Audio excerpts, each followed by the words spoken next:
Before you start your installation, there are two important steps. First, locate the outlets that you want to use for powering the system. While EVE outlets are ideal, most homes will find the easiest source is in the garage. Here we have selected to install power on two sides of the garage because this is a 110-foot job. You will need a power source for approximately every 60 to 75 feet of lights. Next, you will need to measure the linear footage of your home. There are several methods to accomplish this. The easiest will be to just bring out a tape measure. Measure and note all of the areas that you would like to wrap with lights. You can do a full home wrap or partial. In this video, we wrapped about 10 feet back on the home on one side to easily connect a power source in the garage. We also measure differently for the height of peaks or gables. Make note of how many feet per section and put together your order. Visit myeverlights.com to build your own custom order. Purchasing the color-changing bundles will save you money in the long run, rather than building an a la carte option. On the storefront, select color-changing bundles and then select your needed linear footage. If you are between the 100-foot, 150-foot, or 200-foot bundles, there are options to buy additional light strands in spools of 25 feet. Having a little extra on hand is not a bad thing for needed repairs or mistakes during your install. Bundles also come with channel. Select the best color match for your home. These can be painted to match exactly when they arrive at your home if you need a custom color.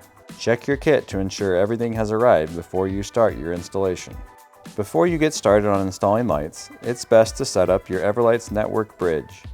The bridge comes with a blue power cord, a black power adapter, and a black Ethernet cable. First, plug the Ethernet cable into your router or network switch.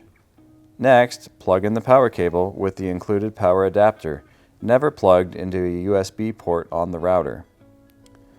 Once powered up, the bridge will go through its startup sequence. When it turns blue and stays blue, you will know it is connected to the internet and ready to pair. If you have not already done so, download the EverLights app from your phone's app store. Once in the app, navigate to Settings and select Bridge, then Pair Now. If on the same network, the app should quickly find the bridge. Confirm the serial number showing in the app matches the serial number on the bottom of the bridge. Once the bridge is paired, add a wireless receiver by navigating to Settings, Zones. For this step, you will want to use the blue wire nuts included in your kit to temporarily connect the power supply and some lights to the receiver. Click on Zones, then the plus in the upper right corner. Now plug in the power supply for the wireless receiver, and the bridge and receiver will pair together. All paired zones will show up in the Zones tab in the EverLights app. These zones can be customized by clicking on the zone to change the name and adjust the zone length. If the zone length is set too low, not all the lights will turn on, so be sure to approximate the length a little conservatively. Setting the zones excessively high will not hurt anything, but for the best appearance of some of the lighting effects, it's best to be somewhat accurate to the number of lights in the zone. Now go in the app to Sequences, select any sequence, and press the power button to verify the lights are working properly. Now it's time to get started on installing the lights. Color-changing lights must be installed in a consistent direction because of the data. It doesn't matter if you go left to right or right to left. As long as you consistently move in the same direction, everything will work well. On the back of the lights, you will see arrows showing the flow of data. Make sure to keep the lights going in that direction every time you splice in a new strand of lights or add a data buffer. In this installation, the home's first significant portion is a peak. To get the spacing right, it is important to start from the peak. This is especially important if there are multiple peaks on the home. It looks best for the light spacing to match on all of them. Our first step goes quick, so you might miss it. But first we unwind and measure out 10 feet of lights for the side of the home. Bring out the lights to match the angle of the peak. Give yourself a little extra or measure it exactly, but it's always easier to have a couple extra lights that need to be cut off versus having to splice on a single light because you guessed one short. Next, we take a piece of channel and cut the angle to match the top of the peak. Our installer has been doing this for a while, So here we just eyeball it. You can climb the ladder to measure and mark the cut on your channel before you make any permanent snips. You will do this to 2 pieces of channel so they butt up to one another. The goal is to have the lights evenly spaced coming off the middle of the peak. So aim your cut for the midpoint between 2 holes in the channel. Next, install your lights into the channel by feeding them through and screwing on a cap. These should be finger tight, but do not use a wrench as you can strip out the plastic threads with too much torque. Leave the last light out of the channel for now, as it will overlap with the next piece. Next, take this piece of channel up and make sure it is flush against the house and fits nicely at the peak. Use the appropriate screws for your fascia material to secure the top lip of the channel to your home. 1 screw should hold the channel for now, or you can add a second at the midpoint of the piece. But do not yet place a screw at the bottom of the channel, as it will make it very difficult to install the next piece down. Now install the second piece of channel at the peak, making sure the joint between the 2 pieces is nice and tight. The second piece of channel coming down will overlap with the first.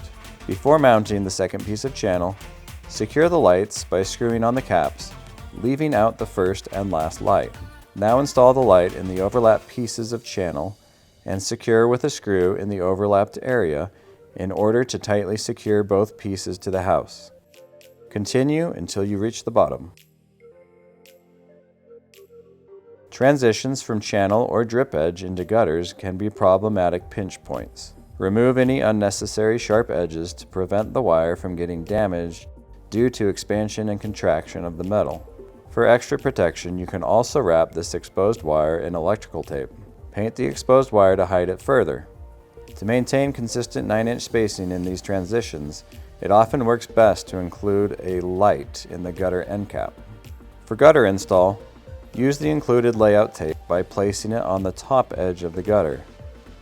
Placing the tape on the face of the gutter is also an option, but it is harder to center the holes when you cannot clearly see the gutter lip, and removing the tape with holes drilled through it is more of a challenge.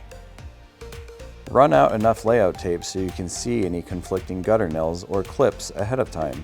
You can always cheat lights closer together to avoid obstacles, though try to keep it to a ½ inch or less for each light so the spacing does not look off. Depending on the gutter profile, you may need to pinch the back lip of the gutter in each light location using a seamer or some pliers. Gently but firmly screw a cap on each light to secure it in place. This location is the end of a spool and also a convenient location to tie in a power booster. Power tie-ins require Y-split connectors that are easier to install when the tinned wire ends are snipped off. In this case, the power booster will be located in the garage, so we connect 2 wire at the roofline connection and run that into the garage. For a straight connection, you want to strip about 1/4 inch of insulation off each wire. For Y-splits, increase that to roughly 3/8 of an inch. Here we will start by grabbing the positive wire labeled EverLights from the installed lights and twist it together with the positive wire labeled EverLights from the 2 wire. Insert the wire pair into a blue butt splice connector and crimp tight. Now repeat the same process for the neutral wires labeled GND. Before splicing in the additional lights, double check the lights are going in the correct direction. This is a new spool and the input end is labeled. If using a scrap, double check the arrow on the back of the light before proceeding.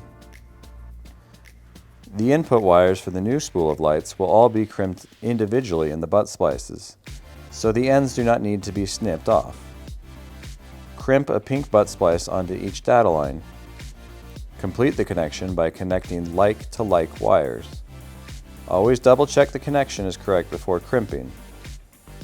There's nothing worse than connecting the wrong wires, so give it a good triple check before heat shrinking the connections. Create a weatherproof connection by heat shrinking the connections. This can be done with a torch, heat gun, barbecue lighter, or even a cigar torch. Use the tool you are most comfortable with and take your time, being careful not to scorch the insulation on the wires. Heat the connections from the middle outwards and carefully inspect that the glue inside each connection thoroughly coats all exposed wires and in between the wires on the Y-split. For added UV protection, wrap the connections in electrical tape. When you reach a jump in the roofline, you will need to cut the string of lights and insert some unlit wire. In this case, we are going to skip ahead to the next peak before making this jump. We do this to make sure the spacing at the peak is correct and to minimize the number of connections that need to be made. To do this, just be sure to unwind enough lights to make it to the other end of our jump. If you have a jump of unlit wire 5 feet or greater, you need to add a data buffer after the last light and before the unlit wire. A data buffer sends a stronger signal than an individual light does, which keeps a clean signal over long stretches. Remember that data flows directionally, so install your data buffer in the correct orientation by double checking the arrow markings. Connections are like before, stripping 1/4 inch of insulation off each wire and connecting like-to-like wires.